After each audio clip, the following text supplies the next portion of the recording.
Hi guys, I'm Kenny and welcome back to my channel. If this is your first time here, of course, don't forget to click the subscribe and bell button para ma-notify kayo kapag may bago akong videos. You can also follow me sa mga social media accounts ko if you want, and as always, lahat ng mga information and links na kailangan nyo will be listed sa my description box below. Anyway, as you guys can tell from the title, ang gagawin ko today is susubukan ko itong bagong EB Advanced Lip and Cheek Stain. Sobrang dami kasing nagsasabi na maganda daw itong EB Advanced Lip and Cheek Tint na ito, kaya naman gusto kong malaman if the hype is real or baka naman chismis lang siya. Actually, itong EB Advanced Lip and Cheek Stain in the shade Very Red, nasubukan ko na siya before and I used to like this kasi nung mga panahong yon parang wala pa ako masyadong alam sa tints, and isa to sa mga unang nasubukan ko kaya nagustuhan ko siya. Nasama pa nga to sa favorite lip and cheek tint video, kaya lang mahigit 1 year na yon, and after nung video na yon, hindi ko na siya nasubukan, kaya right now I have no idea kung ganun pa din ba. Kung talaga bang gusto ko siya or kaya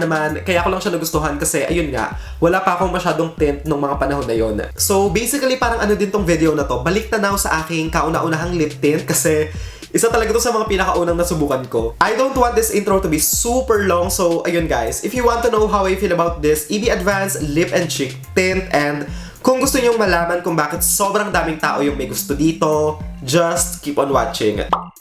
This lip and cheek tint from Bilena retails for 165 pesos and mabibili nyo siya sa mga Bilena stores, and online, you can get this one sa Lazada. According sa may packaging, this product is made in China. 20 ml yung laman, paraben-free, cruelty-free, and 24 months yung kanyang expiration. So other than that, wala nang ibang information na nakalagay sa may packaging except sa ingredients and yung kanyang barcode. 4 yung shades na available dito sa may product na to, and yung mga shades na yon are Very Red, Tipsy, Fresh Fig, and Perfect Plum. Packaging looks like this, very basic, very simple. It comes in a squeeze tube, and honestly for me guys mas gusto ko to compared sa may packaging nung kanilang EB Advanced or Bilena na roller tint. Tapos, since nga squeezy tube yung packaging niya, what's great about this is talagang masisimot nyo hanggang kaduluduluhan yung laman niya. When it comes naman sa may smell ng product, actually it smells super nice. Amoy grape juice guys, ang bango ng amoy niya. Pero yung scent niya is not super strong, hindi siya yung masakit sa ilong, hindi siya overpowering, sakto lang.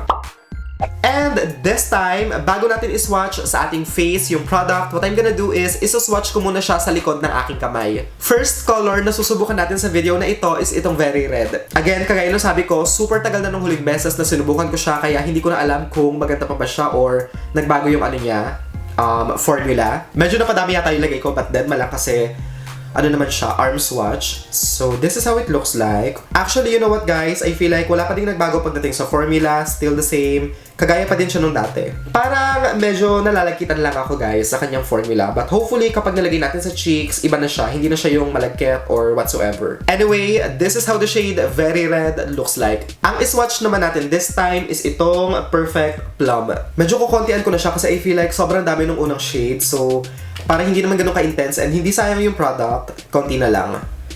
And this is how it looks like. I'm not sure about this color. Parang hindi ko siya feel. Well, to begin with, hindi naman kasi talaga ako big fan ng mga tints na kulay plum kasi feeling ko for me parang mukha siyang pasa kapag nilagay ko sa cheeks. But anyway, ito yung itsura niya guys. As you can see, very lang siya. Very sabihin mo Kenneth, This is how the shade Perfect Plum looks like, and kagaya nung sabi ko guys, not a big fan, but hopefully kapag nilagay natin sa cheeks, mas flattering siya and mas cute tignan. Ito namang shade na Tipsy yung subukan natin this time, and hopefully this one, mas bongga siya sa dalawang naunang tint na sinubukan natin. Kasi parang etong shade na to, tsaka yung Fresh Fig, yung naririnig ko sinasabi nila na maganda, so hopefully tama sila and hindi tayo ma-disappoint. Wow, it looks like blood. So, i-blend natin yung product and tignan natin kung mas maganda siya sa dalawa. Wow, this one actually looks much better compared sa may dalawang naunang sinwatch natin. Diba tignan nyo guys, mas deep yung kulay niya, mas pigmented, and for me parang mas unique yung shade niya compared sa may dalawang nauna. And yung last color na isaswatch natin is itong shade na Fresh Fig, and actually, eto din isang to guys, ang dami nagsasabi na maganda siya. So, ilagay natin siya dito sa may pinakadulo, and this one naman, parang medyo may pagkaano din siya Plum. Parang siya actually, deeper version nitong Plum. Wait, mali yung kinuha ko. Plum, Perfect Plum, ganon. Wait, ang dami kong hawak. Kalma. So yeah, parang siyang deeper version nun. Honestly, I'm not sure if I'm going to like this one kasi medyo may pagka-plump pa din yung color niya, but hopefully, kapag nilagay natin sa cheeks, medyo, reddish yung kulay. This is how the shade Fresh Fig looks like kapag sinwatch, and as you can see, parang siya, medyo may konting hint ng purple, what the fuck? Medyo may konting hint ng purple yung kulay niya, but parang medyo may pagka-reddish din siya, so medyo kakaiba din yung kulay. Heads up lang, as you can see, nagsustain yung tint sa may finger, kaya I'm assuming na long-lasting siya. Tignan nyo guys, kahit diinan ko yung pag-wipe dito sa may wet tissue, nag-iwan pa rin siya ng stain sa may finger. This time, subukan naman natin yung product sa aking face, and para hindi sayang sa oras, ang gagawin ko guys is bawat kulay isang side lang ng aking pisngi. And mag-start tayo dito kay very red. Hindi ko sure kung ganun kadami, so mag-ano lang tayo. 1, 2, 3. Ayan, 3 dots lang muna. Tapos, i-blend na lang natin siya using our finger.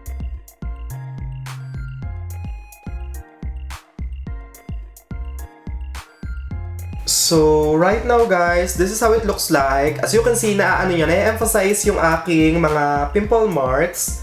I don't know why, siguro kasi nalalagyan siya ng pigment, so mas nagda-darken yung kulay niya, kaya hindi siya ganun kagandang tignan. But when it comes naman sa may formula ng product, actually, it's super easy to blend.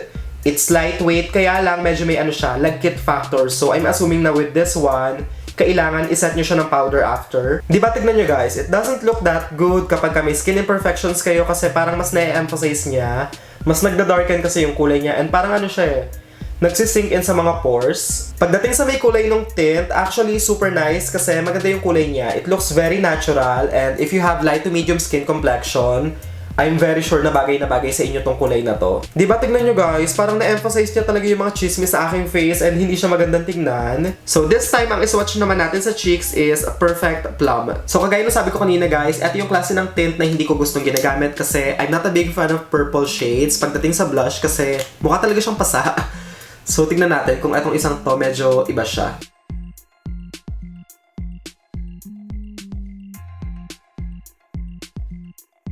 Honestly, I don't know why, but as you can see, parang ang patchy niya sa skin. Maybe because of my skin lang, but if you have flawless skin naman, maganda siya. Kaya lang, ayan nga, as you can see sa skin ko, parang hindi siya nagwo-work. Parang hindi ako love ng product na to. Which is actually a little bit disappointing kasi I was hoping na magugustuhan ko siya. But so far, not so much. Medyo 50-50 tayo mga ziz. Diba, tignan nyo guys, ang weird. Kanina ko pa siyang biniblend, pero hanggang ngayon, parang ang pangit pa din ang itsura niya sa skin ko.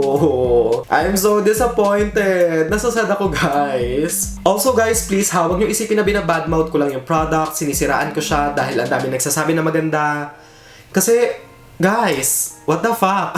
Tingnan nyo naman, ayaw talaga mag-work. Kilala nyo ako guys, pagdating sa mga product reviews, pagka gusto ko yung product, talagang hinahype ko, pero pag hindi talaga nag-work sa akin, sinasabi ko naman diba na hindi siya nag-work. Eto namang shade na Fresh Fig yung subukan natin this time, and eto yung isa sa mga shades na maganda, and let's see, tingnan natin kung bongga ba siya sa cheeks.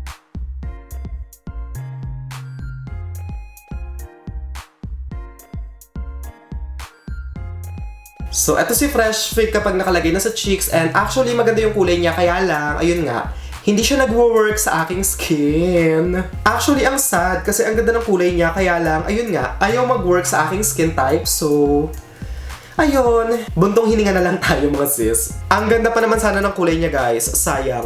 Hay nako, nasasad ako guys, sa totoo lang. Moving on, so yung final shade na susubukan natin is Tipsy. Last na to ha, Diyos ko, sana naman mag-work na.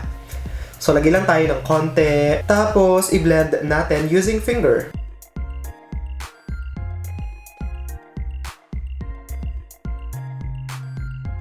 So, ganito siya guys. As you can see, patchy din siya and parang nagsisink in talaga siya sa mga pores, which is sad. Ang ganda pa naman din ng kulay. Honestly, if you have skin imperfections like me, hindi magwo-work sa inyo tong product na to, hindi nyo siya magugustuhan. But if you have perfect skin, like sobrang smooth ng skin texture nyo and talagang flawless, ang ganda nito. Honestly, I'm contemplating kung susubukan ko pa ba to sa lips, but feeling ko kasi may mga magtatanong sa inyo or baka may ma-disappoint na hindi ko siya sinwatch sa aking lips, so isa-swatch ko na.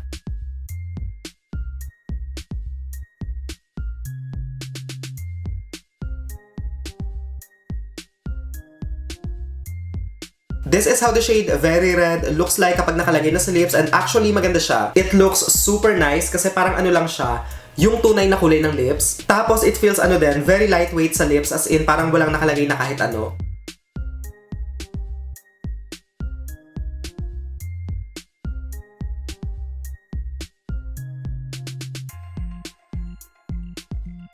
Ganito naman si Perfect Plum kapag nakalagay na sa may lips, and for me, I like this one pagdating sa lips, but when it comes sa may cheeks, I'm not a big fan kasi ayun nga, para siyang pasa for me. Actually, sa lips, super nice ng kulay niya kasi hindi siya yung sobrang intense na plum. Medyo may pagka-reddish pa din yung kulay niya ng konti. Okay siya sa lips. By the way guys do not attempt na tikman yung lip tint kasi mapait siya. Hindi maganda yung lasa niya. Sana nga ginawa na lang nilang sweet yung taste kasi ang bitter. Tsaka ang dami ng bitter sa mundo, so sana hindi na sila dumagdag. Charot.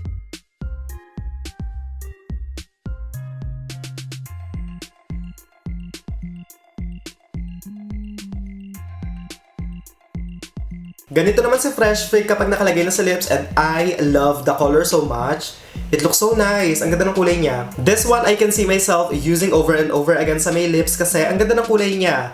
Parang ano lang, di ba? In-enhance niya yung natural color ng lips. It looks very natural. Hindi siya yung sobrang intense. Hindi siya yung pakak na pakak. Ang ganda lang. Babae lang, di ba? Sweet lang. Natural lang.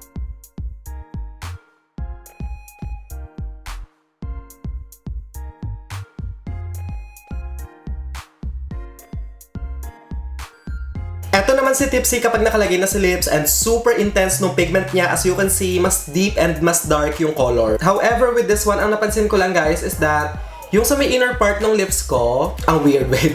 As you can see, parang mas deep yung kulay niya. Tapos, dito sa may actual na lips, parang hindi siya ganun even. Hindi pantay yung kulay niya. So, parang, I don't know. Maganda yung kulay niya but it's not even. Ganun na lang.